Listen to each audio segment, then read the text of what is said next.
اجمل خٹک صاحب کا ہے اور ان کا موضوع ہے مہنگائی، مسلم حکمران بہتر یا ملحد حکمران۔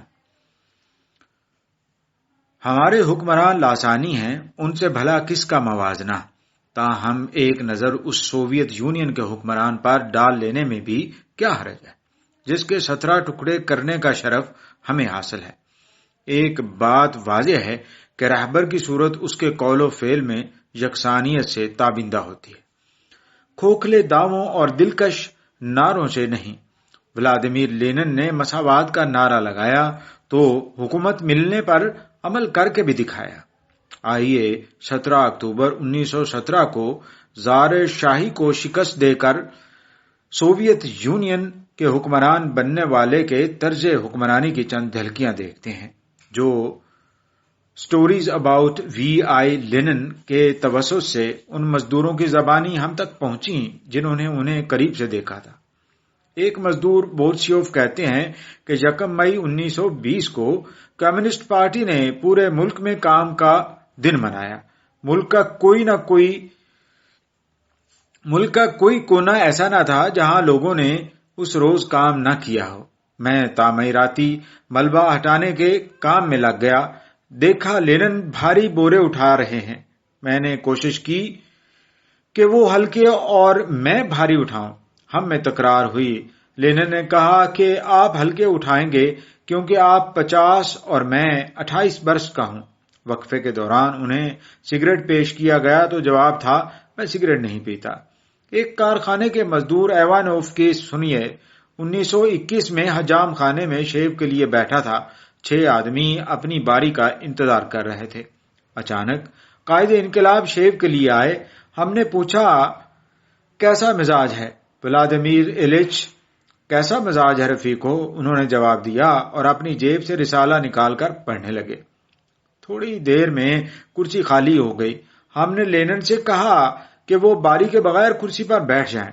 جواب تھا، نہیں، آپ کا شکریہ، ہمیں قطار کا لحاظ رکھنا چاہیے، ہم خود ہی تو قاعدے بناتے ہیں۔ لینن کے نجی ڈرائیور گیل ایک بہادر اور حوصلہ مند رہنمائی کی کیا حیران کن تصویر کشی کرتے ہیں۔ انقلاب کے پہلے سال ہی بھیانک قحط پڑ گیا۔ سامراجی جنگ ابھی ختم اور خانہ جنگی شروع ہوئی تھی۔ 20 اگست 1918 کو اناج کی منڈی میں جلسے کے بعد لینن فیکٹری میں مزدوروں کے سوالات کے جواب دے رہے تھے کہ ایک عورت نے ان پر 2 فائر کیے۔ ہر طرف آوازیں گونج اٹھیں، مار ڈالا، لینن کو مار ڈالا۔ سارا مجمع حملہ آور کے پیچھے دوڑ پڑا۔ ہم نے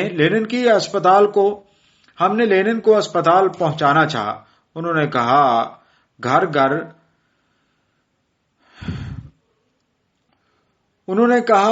گھر، ہم انہیں گاڑی میں ڈالا لیکن وہ ایک بار بھی نہ تو کراہے اور نہ ہی انہوں نے کوئی آواز نکالی۔ گھر پہنچنے پر ہم ساتھیوں نے کہا ہم آپ کو اٹھا کر اندر پہنچا دیں گے، لیکن انہوں نے انکار کر دیا۔ میں خود چلا جاؤں گا، کوٹ اتار لو، اس طرح میرے لیے چلنا آسان ہوگا۔ اور پھر وہ سیڑھیاں چڑھنے لگے۔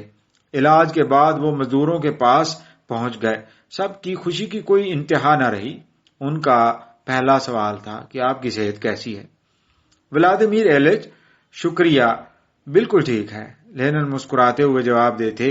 ایک اور واقعہ، لینن 2 آدمیوں کے ساتھ گھاس پر چل رہے تھے۔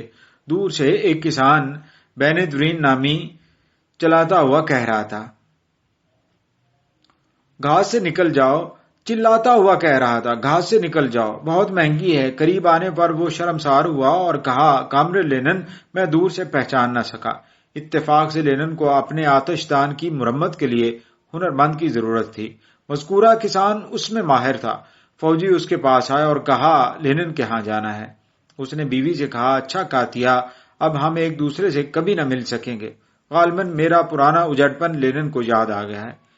میرے پہنچنے پر لینن نے کہا، بڑے میاں، آپ وہی ہیں نا جس نے کھپا میں گھاس کے میدان سے مجھے نکال باہر کیا تھا؟ بینیدورین نے کہا، خطا ہو گئی۔ لینن نے کہا، آپ بجا طور پر مجھ پر ناراض ہو گئے تھے، میرا گھاس کو روندنا ٹھیک نہیں تھی۔ اب میری آپ سے بڑی درخواست ہے، دیکھو میں کس حالت میں رہتا ہوں، ساری دیواریں دھوئیں سے کالی ہو گئی ہیں، تم چمنی ٹھیک کر سکتے ہو نا؟ جی ہاں، بینیدرین نے جواب دیا۔ واپسی پر اس نے گھر میں داخل ہوتے ہی فرتے جذبات سے کہنا شروع کر دیا تھا، سنتی ہو کاتیا، میں نے کامرین لیڈن کا آتش دان ٹھیک کر دیا۔ انہوں نے مجھے مناسب اجرت بھی دی اور چائے بھی پلائی۔ انقلاب مخالف 20 افراد کو جب ہنگامی کمیشن نے گرفتار کیا تو ان کی شکایت پر وہ قید خانے گئے۔ خوراک پر مامور وزیر زیشکی سے کہا، ہمارے پاس اپنے مزدوروں کے لیے راشن نہیں ہے، ان انقلاب دشمنوں کے لیے راشن کہاں سے آئے گا؟ لینن کا جواب تھا، سمجھتا ہوں، لیکن ہم نے گرفتار کیا ہے، ان کو کھلانا بھی ہماری ذمہ داری ہے۔